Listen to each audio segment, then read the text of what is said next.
So the crucial U.S. jobs report cut off today because of the U.S. government shutdown.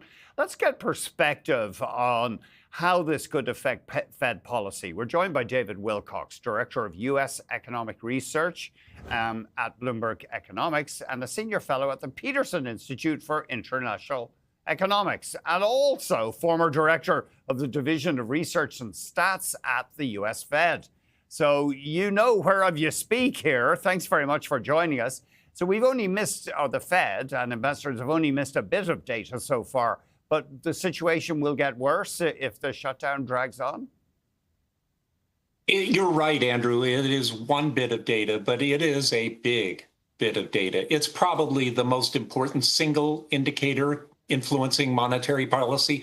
Arguably, maybe the monthly inflation report is co-equal with that. The timing of the shutdown is really unfortunate.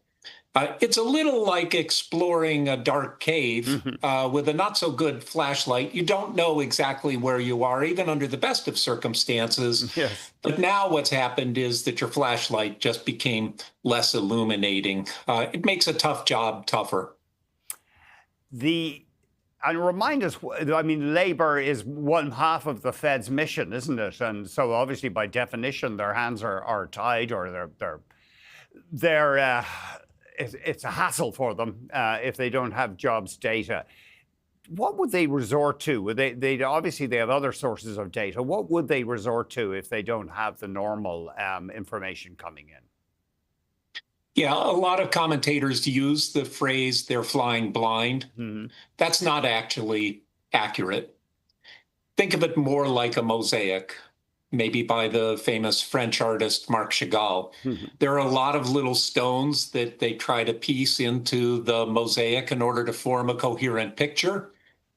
This is not helpful, don't get me wrong, but what's happened is that one of the key stones in that mosaic has been removed. What they'll try to do is fill in other indicators of labor market pressure. For example, the Conference Board conducts a monthly survey of 5,000 or 6,000 households and asks them whether they think jobs are easy to find or hard to get. And that turns out to be remarkably well correlated with pressure in the labor market. So there are other not fully satisfactory replacements, but ways that they can triangulate to try to figure out what's going on. You got your doctorate in economics at MIT in 1987, and you have a bachelor's degree in math. So tell us, is there any area of your academic study that is proving especially useful to you in the current environment when you think about monetary policy? You know, I'm using a different part of my brain these days quite extensively, and that's the political analysis, the political economy of central banking. Right now in the United States, we're engaged in really an unprecedented struggle over the independence of the Federal Reserve. And I was not trained, quite frankly, to analyze these issues at either my undergraduate institution or my graduate one. This requires thinking about issues of legislative language, of political strategy. It takes me into a new and, frankly, somewhat terrifying zone. Terrifying because do you feel that the long valued and venerated independence of the Fed, it is under serious threat, do you think? Absolutely. The independence of the Fed, by the way, is a relatively modern construct. Yes, it was written into the law in 1935, and the architects of that law turn out to have done a remarkably good job.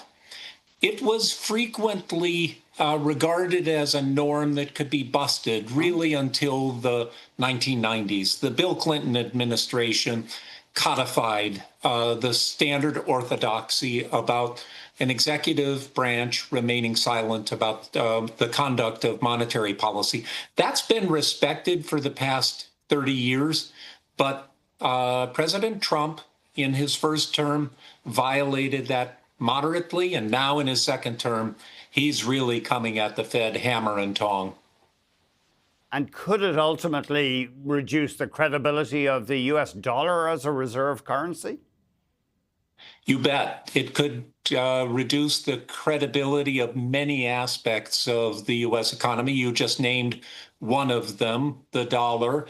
It can reduce the confidence of investors in the single-minded focus of the Federal Reserve Board and the broader open market committee that sets interest rates on pursuing the instructions given to it by the Congress, namely to promote maximum employment and price stability.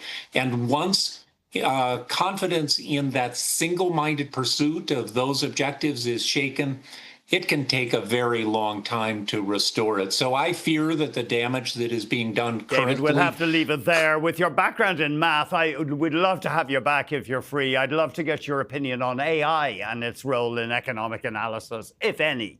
Thank you very much. You're really appreciated. Good to be with you. David Wilcox, Director of U.S. Economic Research at Bloomberg Economics, and also former Director of the Division of Research and Stats at the U.S. Fed.